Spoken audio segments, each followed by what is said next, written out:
Kita awali dengan informasi pertama. Saudara, dua remaja dinyatakan meninggal dunia terseret arus saat hujan dengan intensitas tinggi landa kawasan kilometer 25 di Kecamatan Juli Biren pada Minggu malam. Satu korban diantaranya telah ditemukan, satu lainnya masih dalam pencarian tim gabungan diduga terseret arus jauh dari tempat kejadian.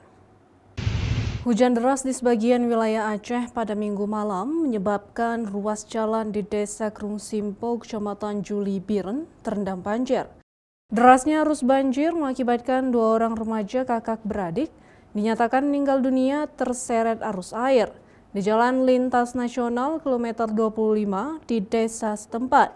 Satu korban telah ditemukan tidak jauh dari lokasi kejadian pada malam tadi dan satu lagi masih dalam pencarian tim gabungan. Kedua korban ini terseret air bah di tengah jalan hingga terjatuh ke jurang mengakibatkan korban bersama sepeda motor ditumpangi hilang kendali dan keduanya akhirnya mengalami naas.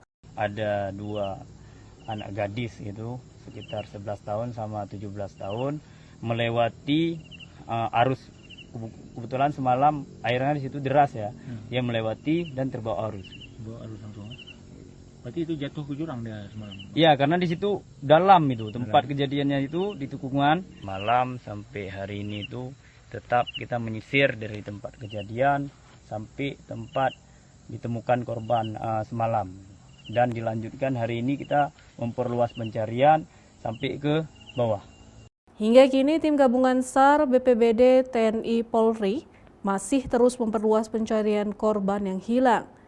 Tidak hanya banjir, dampak cuaca buruk yang terjadi malam tadi juga menyebabkan ruas Jalan Nasional Biren Aceh Tengah juga mengalami longsor sehingga sempat mengganggu lalu lintas.